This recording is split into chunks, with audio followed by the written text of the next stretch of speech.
Assalamualaikum warahmatullahi wabarakatuh.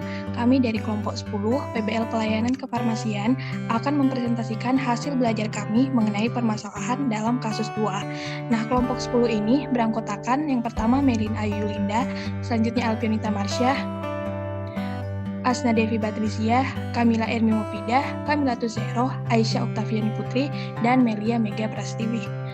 Next. Selanjutnya, pembacaan kasus 2 akan dilanjutkan oleh teman saya, Melin. Yang selanjutnya yaitu kasus 2. Seorang ibu datang ke apotek ingin membelikan obat anaknya dengan keluhan demam, pilek, dan susah menelan sudah berlangsung selama 2 hari sehingga susah untuk makan.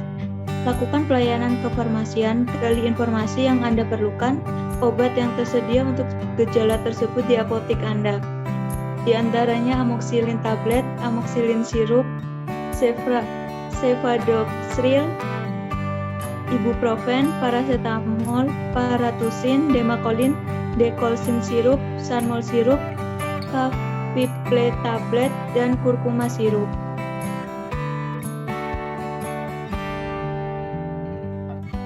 Selanjutnya, patofisiologi. Berikut bagian dari patofisiologi terjadinya demam. Next.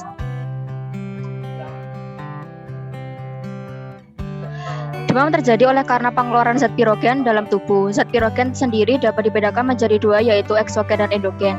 Pirogen eksogen adalah pirogen yang berasal dari luar tubuh seperti mikroorganisme dan toksin. Sedangkan pirogen endogen merupakan pirogen yang berasal dari dalam tubuh meliputi interleukin 1, interleukin 6, dan tumor necrosing faktor alfa. Next.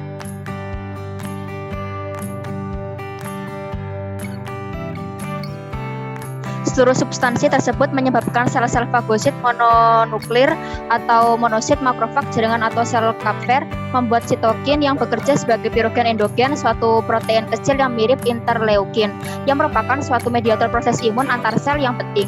Sitokin-sitokin tersebut dihasilkan secara sistemik ataupun lokal dan berhasil memasuki sirkulasi. Interleukin 1, interleukin 6, tumor nekrosis, faktor alfa, dan interferon alfa, interferon beta, serta interferon gamma merupakan sitokin yang berperan terhadap proses terjadinya demam. Next.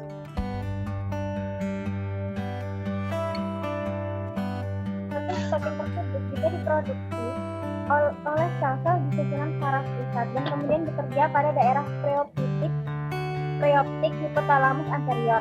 Sitokin akan memicu pelepasan asam arachidonat dari membran fosfolipid dengan bantuan enzim fosfolipase.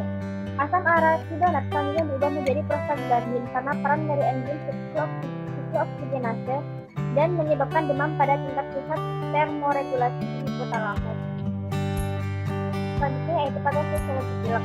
Terjadinya pembengkakan pada submukosa hidung yang disertai fase dilatasi pembuluh darah. Terdapat infiltrasi leukosit mula-mula sel monokleus, kemudian juga polimorfonukleus, sel epitel superficial banyak yang lepas, dan regenerasi epitel sel baru terjadi setelah lewat stadium akut.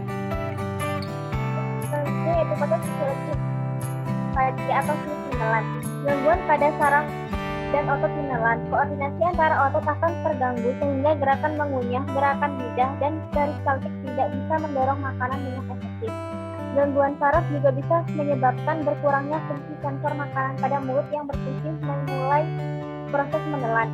Penyakit yang menyebabkan gangguan ini seperti stroke, penyakit saraf seperti multiple sclerosis, muscular dystrophy, Parkinson, serta tumor pada otak. Scleroderma yang menyebabkan bagian bawah kerongkongan menjadi sempit. Achalasia merupakan keadaan di mana kerongkongan menyempit akibat kecil otot di kerongkongan yang berlebih.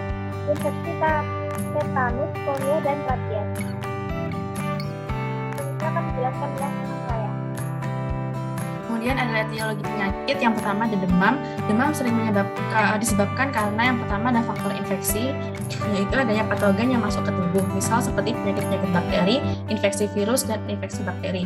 Kemudian ada faktor non-infeksi, yaitu adanya kelainan pada tubuh, misalnya gangguan pusat regulasi suhu sentral, kelainan dalam otak sendiri, atau zat toksik yang mempengaruhi pusat pengaturan suhu, penyakit autoimun, keganasan, dan pemakaian obat-obatan, serta gangguan pada sistem saraf pusat. Kemudian ada faktor fisiologis seperti dehidrasi dan faktor lingkungan.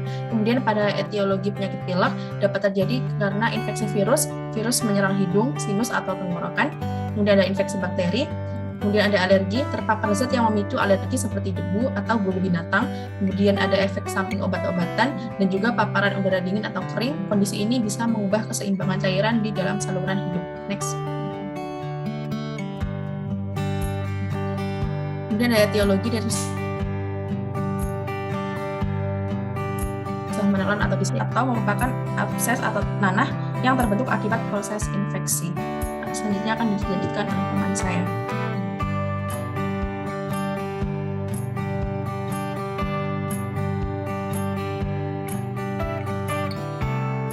Selanjutnya permasalahan kasus. Nah, di kasus 2 ini terdapat 4 permasalahan. Yang pertama, pasien adalah seorang anak-anak yang tidak bisa menelan tablet. Yang kedua, pasien mengeluhkan susah menelan yang mengarah pada radang tenggorokan.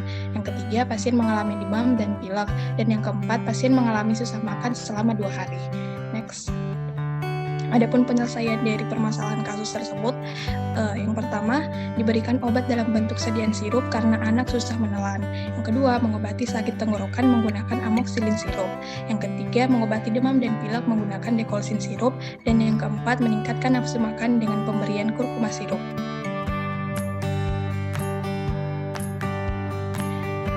Selanjutnya, ada KIE dari kelompok kami. Penggalian informasi dan KIE. Selamat pagi Ibu, selamat datang. Saya Asna sebagai apoteker di Apotek Budaya Sehat. Ada yang bisa saya bantu Ibu? Ya, pagi Mbak Asna. Jadi saya mau beli obat buat anak saya. Jadi anak saya ini udah 2 harian sakit demam, pilek, sama susah nelen. Jadi selama 2 hari ini dia jadi susah buat makannya. Kira-kira apa ya Mbak obatnya?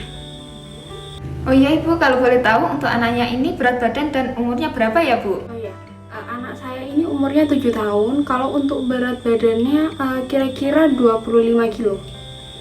Oh iya Ibu, tadi disebutkan kalau anaknya ini demam, pilek, sama susah menelan ya Bu. Jadi saran saya, karena anak Ibu ini masih anak-anak dan susah menelan, saran saya menggunakan obat berupa sediaan sirup. Kemudian untuk obat demam sama pileknya ini bisa memakai dekolsin sirup. Dan untuk susah menelannya ini bisa menggunakan antibiotik berupa amoxicillin sirup Ibu. Ada yang ditanyakan Ibu? Oh iya Mbak. Oh iya, kalau untuk ningkatin nafsu makannya minum apa ya Mbak?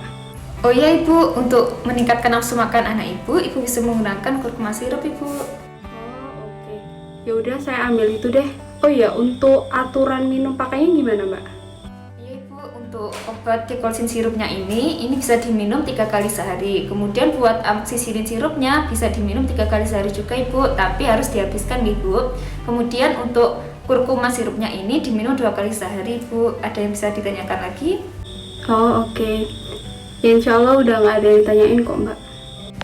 Oke baik Ibu, mohon maaf sebelumnya. Apakah Ibu bisa mengulangi apa yang sudah saya jelaskan tadi Ibu? Oh iya, boleh kok.